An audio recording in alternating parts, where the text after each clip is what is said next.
Y'all about to bring y'all this scouting report for the Bucs and Cowboys. Shoot, I pretty much been working on this thing for about the last 4 hours. So I'm like, man, let me go ahead and just present that thing, man. Watched a couple games and about a good 3 quarters of the Niners and the Panthers game, but I watched the TV copy of the Raiders game. And then I watched the all 22 was the other copies too that I watched like 3 quarters and all 22 of the Chargers game. So it's pretty much consistent in what I've seen. Uh, the Bucs is playing some good football right now. Um, the quality of teams that they've played, I mean, you played the Raiders. I mean, you played the Chargers. They're a solid team, but they still missing. They're not there yet. The quarterback, even though he's having a good year, to me, he's never really been that. Just quarterback with some talent, but never really been that. Panthers, I mean, that's self-explanatory. Then I watched some of the Niners, and they've been a struggling team this year. So, you know, as I go back like 6 weeks, just the quality of teams ain't been there. And I don't want to go back too far as you know, around the time when Godwin was playing. But I seen enough on how they played. And especially this Chargers game, they played a little bit different. But all in all, it's still the same. So let's talk about it. Key players. Mike on the offense for the Bucs offense is Mike Evans.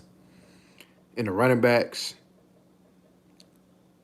Cade Otton to a certain degree. And if they did what they did against the Chargers to us, number 41, that's my honorable mention. And I'll tell you why as we go along. Key matchups is Mike Evans versus Bland, Otton versus Wilson, and these running backs versus your linebackers. That's definitely probably I have to say, probably the most important one for the way that they rolling with. Outside of Mike Evans, I mean, there's ways where you can try to take him out the game, but against the running backs is that's going to be very key. Micah Parsons versus the tackle. Can't say the right tackle name, but then you got worse on the other side. But the right tackle name start with a G. Uh, so look, Baker Mayfield, right? He's been playing with confidence this year, and you could tell, right? The Tampa Bay Bucs was a pretty good fit. He had a bumpy start early on in his career, but he might have found a home with the Tampa Bay Buccaneers, right? Of course, Baker Mayfield will run. Uh, Now, as we mentioned before in the report, uh, Baker Mayfield likes to get his running backs involved, especially with the absence of Chris Godwin for the year. The running backs is heavily involved in their in the passing game for them, right? Uh, to me, right, when I said Bland versus Evans, that's because it's a bigger body. But in all reality, probably the best matchup, even though he's a smaller body, which they could take advantage of, is Mike Evans versus Jay Lou, right? I think, especially looking at the Chargers game, I seen how, their corners, a couple of the corners was giving him some free releases, and it was easy money on some of them in-breaking routes. Uh, Post route wouldn't even get no hands on him. Like, you at least try to touch him up, man. Get him off kilter. Because, Baker Mayfield likes to hold the ball, which we're going to discuss in a little bit. He likes to hold the ball. And a lot of their big plays come from Mike Evans, right? Everything else is going to be short to intermediate with the rest of the weapons. But if you're going to go deep, if you want a big chunk play, more than likely is going to Mike Evans. But so this week we're playing against a better offensive line, and better as far as in the passing game. This offensive line in regards to the run, they're not very physical. I could say, like, as far as getting knocked back, um, everything is at the first level. I didn't really see too much knockback, other than of course Wirfs, Tristan Wirfs. But this offensive line is better when it comes down to the passing game. They're a pretty good passing offensive line because it looks like that's how they were equipped, right? A couple familiar names on that offensive line is some guys that I like personally in the past couple years, which is Graham Barton. He's at center. Cody Mock, he's at right guard. So they got a couple, and together that offensive line is playing pretty solid. Uh, a lot of their personnel, for what I've seen, is definitely going to be 11, 12, 21, and 22 in regards to certain matchups. So Cody Mock, right? A knock at him uh, wasn't off of ability. It was off of strength. He needed to get stronger. And that's still, uh, to this day, a thing he needs to work on, which the Dallas Cowboys could take advantage of, right? So if I'm Mike Zimmer, right? Shoot, I'm putting what, kneeling on him to try to bull rush him in there. Shoot, Michael Parsons probably can give him something to speed to power. Uh, I'm pretty sure Michael Parsons probably this game is going to spend most of his time on that right side, uh, because I wouldn't see why he would want to go over there to Tristan Wirfs, because I don't think that'll end up too good for him, especially if Wirfs is able to get his hands on him. Even though Wirfs is probably a better right tackle, but they did slide him to that left tackle though. I know he had gave pushback, but so far from what I've seen, he's done a pretty good job over there at left tackle. But I for sure would definitely take my time and see about Cody Mock and him handling that power. Speaking of Cody Mock, a couple games there were some things that I was seeing that he not against the Raiders, because he definitely had a better game against to the second level, but against a better team like the Chargers, I seen that he struggled with angles, right? A quicker team, more disciplined team. He struggled against angles in the second level against the Chargers. So maybe that might be something that I might take advantage of. Uh, their runners, their running backs, Rashad White, Bucky Irvin. I'm pretty sure y'all familiar with him. That was a name that Cowboy Nation had, that they had interest at running back. They are more perimeter runners.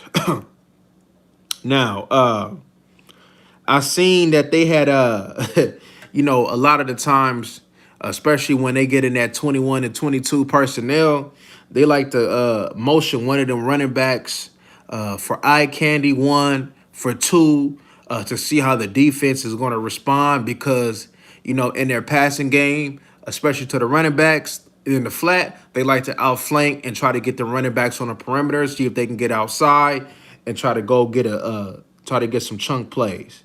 So they would love to try to outflank him. So that is a kind of like a tester slash some eye candy, to see how the defense is going to respond to the running back trying to get to the perimeter.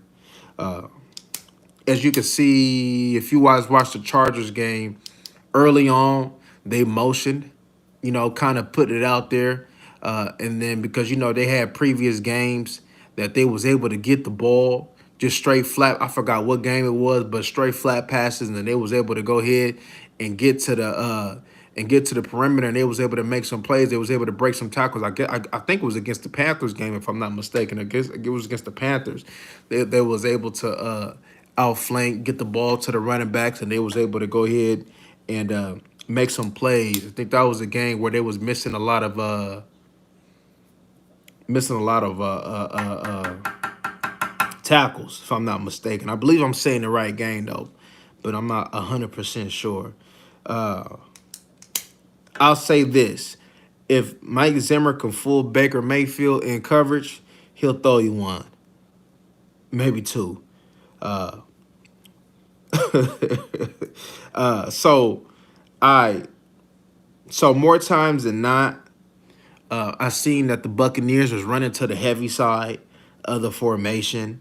I said that the Cowboys should not let them set that play action up. So, even though like I will see like even though that them running backs will punch a punch a couple runs in, little chunk runs in though. For the most part, in my view, and from what I seen, it was a lot of something dirty. They committed to the run game, but it was dirty. It wasn't as smooth. That was because it was a lot of mix up in them trenches. The Chargers was up in there trying to getting a little physical in there, making it tough, and ain't none of them running backs that they got is some physical in between the tackle type runners, game in, game out. You know, that's for sure that's not them.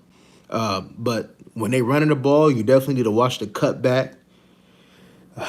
And how I see it, I think you probably should make others beat you instead of Mike Evans because they're complimentary wide receivers and slash tight ends. I mean, they like mediocre. What Sterling Shepard, see what McMillan, Kate Otten. I mean, ain't nothing that you fear.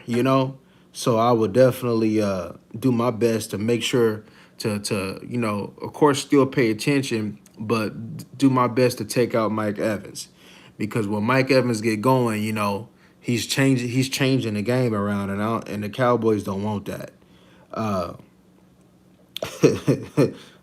but so number 41, as we mentioned earlier in this video, number 41, especially in that Chargers game, him playing fullback slash tight end, he definitely took you to the ball. Wherever 41 was at, about 9 times out of 10, if not 9.5 times out of 10, the ball was going in his direction. Number 41 took you to the ball pretty much every single time. So that's something to watch if number 41 is in that backfield, right? They'll go ahead and cross him. So they'll send him across the formation. So say, for instance, if he lined up behind the guard, boom, they going to go ahead and he going to hit the other direction. But no matter where he's lined up at, whether they motion him in line, age, whatever you name it, wherever he's going, that's where they do that. Even in the screen game at times, you will see wherever he's at because I guess they identify him as one of their best blockers. So wherever he's at,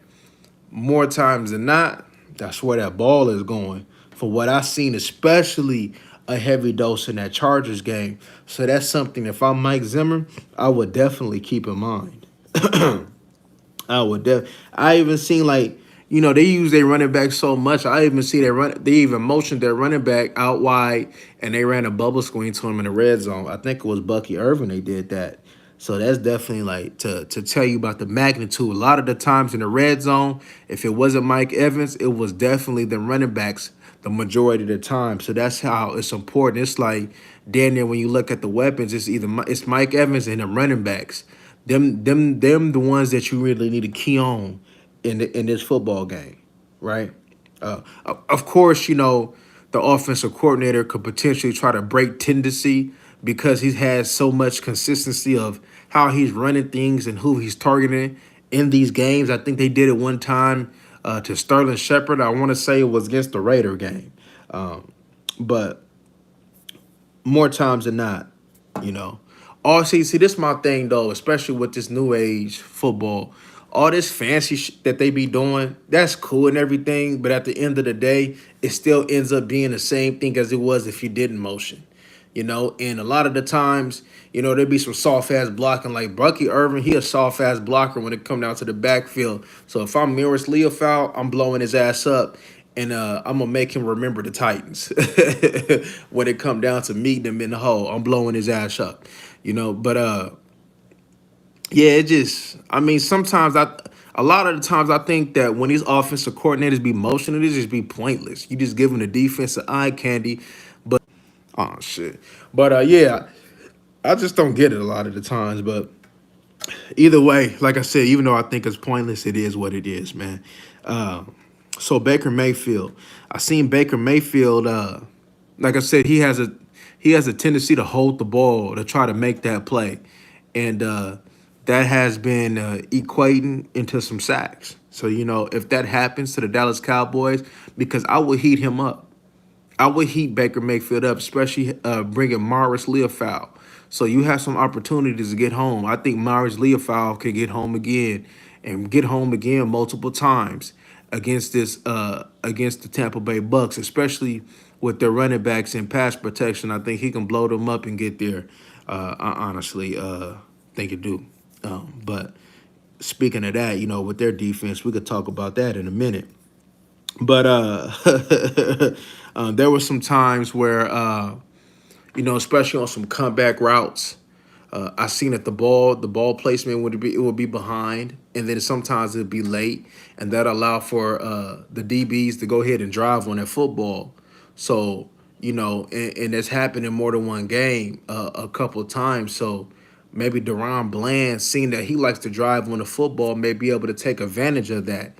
If Baker Mayfield get too comfortable and his clock ain't going as fast as it should in the pocket, maybe there'll probably be an opportunity maybe for a pick six. Who knows? But there definitely has been opportunities to get sacks on him because he holds the ball and to get picks, right? Whether it be off of confusion or whether him just not seeing it or him just being late with the football.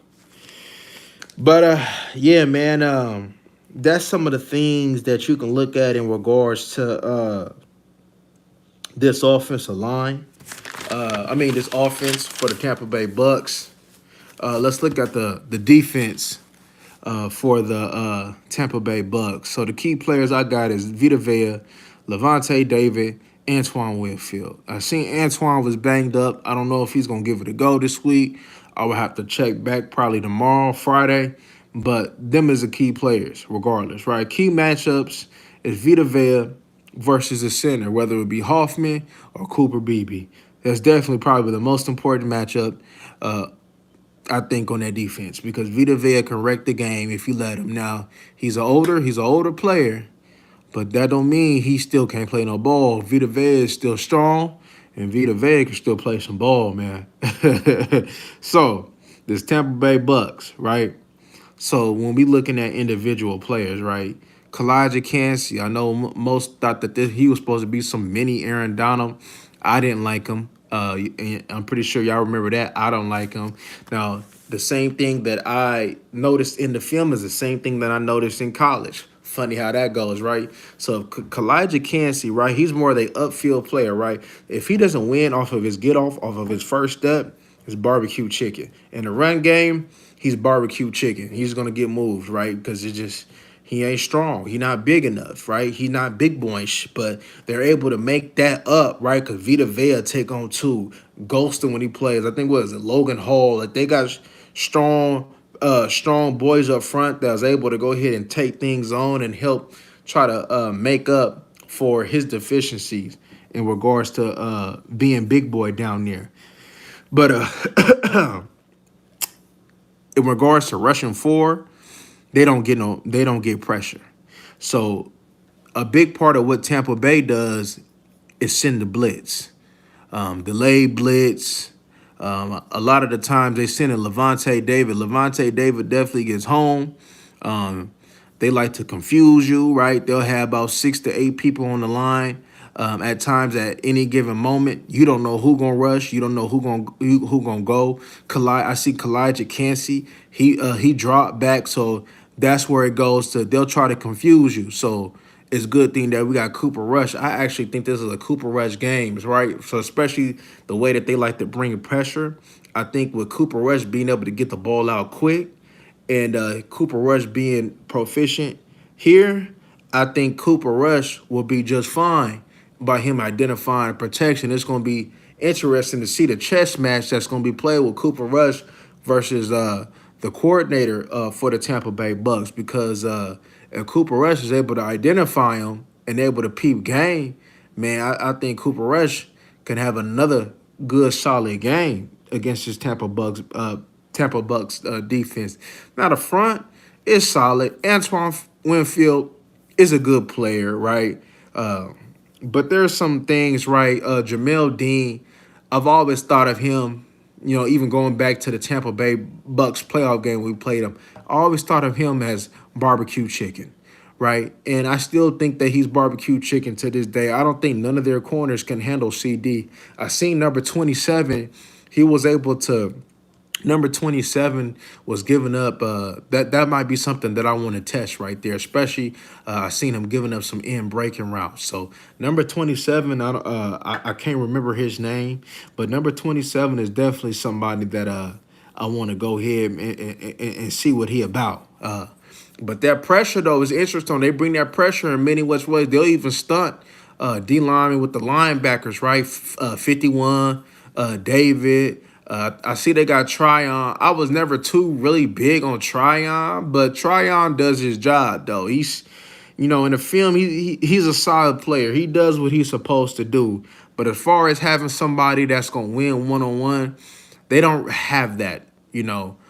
Other than Vita Vea, but he gonna win off power.